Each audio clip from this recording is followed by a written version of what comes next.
আমাদের মাননীয় প্রধানমন্ত্রীর নির্দেশনায় নিত্য প্রয়োজনীয় পণ্যের বাজারে এখন মনিটরিং আরো বেশি জোরদার করা হবে।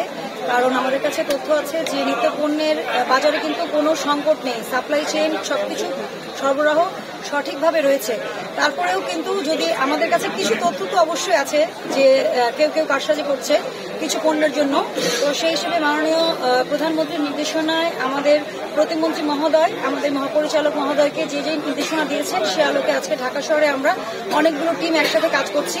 আমাদের এখান থেকে মৌলভীবাজারেও গিয়েছে এবং আরো ঢাকা শহরের বিভিন্ন গুরুত্বপূর্ণ বাজারে আমরা আজকে এই যে আপনারা দেখেছেন যে আজকে কিন্তু আমরা কি করছি, তথ্যের আদান প্রদান করছি এবং ওনারা মানে আসলে প্রতিকার তো পরের বিষয়, আসলে কারণটা উদ্ভূত হওয়ার সঙ্গে সঙ্গেই ওনারা কি করবেন যাতে আমরা দ্রুত ব্যবস্থা নিতে পারি সেই বিষয়ে কিন্তু আমরা সকলকে জানিয়েছি। তবে আসলে সব আরো কিছু দোকান খোলা থাকলে আমরা আরো হয়তো ব্যাপকভাবে এটা করতে পারতাম।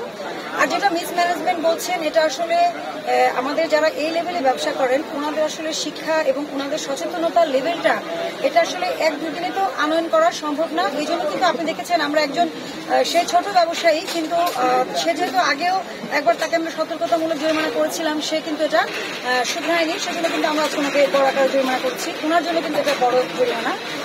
তো আমরা কিন্তু মিসম্যানেজমেন্ট পেলে ব্যবস্থা নিচ্ছি এবং একই সাথে মোটিভেশনাল স্পিচ দেয়া এবং ওনাদেরকে সহযোগিতা করা, আমাদের হটলাইন নাম্বার, আমাদের মোবাইল নাম্বার দিয়ে সহযোগিতা করা যে কোথায় যেতে হবে। অনেক ব্যবসায়ী হয়তো আগে জানতেন না যে কোথায় যেতে হবে বা তথ্যটা দিতে হবে, তো সেই আলোকে আমরা এটা করে যাচ্ছি কাজটা আমাদের প্রোটোকল অনুযায়ী। এবং আমাদের মহাপরিচালক মহোদয় নিয়মিত যে নির্দেশনা দিচ্ছেন এবং এখন তো একদম উপর মহল থেকে নির্দেশনা আছে আপনারা জানেন। এবং আপনারা যদি দেখেছেন পেঁয়াজের বাজারে ওনারা বলেছে সাপ্লাই চেনে কোনো সমস্যা নেই, মোটামুটি সকল পণ্যেরই প্রাইস কিন্তু এখনো স্টেবল আছে। অবশ্যই ভালো, এটা ভালো সাইন। তবে ওনারা যে নিয়মগুলো মানছে না, যেটা মূল্য তালিকা প্রদর্শন করা অথবা আপনার সঠিকভাবে ক্রয় বিক্রয় মূল্যটা লেখা, এটা আসলে পার্সোনাল একটা সচেতনতার জায়গা আছে। তো সেই জায়গাটা আসলে ওনারা শিখবে, আমরা মনে করি না যে শিখবে না, হয়তো কারোর জন্য একটু তাড়াতাড়ি, কেউ কুইক লার্নার, কেউ হয়তো একটু স্লো লার্নার। তো এই জন্য আমরা মনে করি যে চেঞ্জ অবশ্যই আসবে এবং অবশ্যই এসেছেও অনেক, এটা বলতে হবে। আমরা 2টা প্রতিষ্ঠানকে জরিমানা করেছি এবং দুজনকেই আমরা দেখেছেন আপনারা, একজনকে সতর্কতামূলক যেহেতু নতুন ব্যবসা শুরু করছে, আর আরেকজনকে আমরা একটু জরিমানা বেশি করেছি কারণ ওনাকে আমরা সতর্কতামূলক, খুব ছোট প্রতিষ্ঠান ওনাকে আমরা 10 টাকা জরিমানা করেছি, 10,000 টাকা জরিমানা আরোপ করেছি। হ্যাঁ, কারণ উনি যেটা দাবি করছেন ওনার ক্রয় মূল্য এবং বিক্রয় মূল্যের যে ঘোষণা তার থেকে আসলে ওনার বাস্তব চিত্র অনেক ভিন্ন। তো সে ছোট ব্যবসায়ী হলেও কিন্তু তাকে দেখে আজকে তার আশেপাশে যারা ব্যবসা করছেন তারা এই মেসেজটা নেবেন যে আপনি ছোট ব্যবসায়ী বা বড় ব্যবসায়ী, এর চেয়ে গুরুত্বপূর্ণ বিষয় আপনি কিন্তু কনজিউমার এন্ডে কাজ করছেন, আপনার কাছ থেকে সরাসরি কনজিউমারের হাতে প্রোডাক্টটা চলে যাচ্ছে।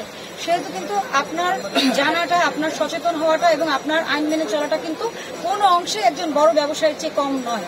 অতএব এই বিষয়গুলো অবশ্যই মাথায় রাখতে হবে, কারণ আইনে কিন্তু বড় ব্যবসায়ী ছোট ব্যবসায়ী জরিমানা কম বেশি এই ধরনের কিন্তু কোনো একটা ডিসক্রিমিনেশন নেই। যেহেতু আপনি ক্রয় বিক্রয়ের সাথে সম্পর্কযুক্ত এবং আপনি ট্রেড লাইসেন্স দিয়ে ব্যবসা করছেন, তার মানে দেশের আইনের আওতায় আপনি আছেন। আইন ভঙ্গ করলে আপনাকে সেই অনুযায়ী পানিশমেন্ট দেওয়া হবে এবং আপনি যদি শুধরে যান সেটাও আমরা অবশ্যই দেখব। এবং অবশ্যই সবার জন্য এটাই মেসেজ, সাপ্লাই চেনে কোনো প্রবলেম নেই, সকল পণ্যের, নিত্য প্রয়োজনীয় পণ্যের বাজারে এনাফ সাপ্লাই রয়েছে।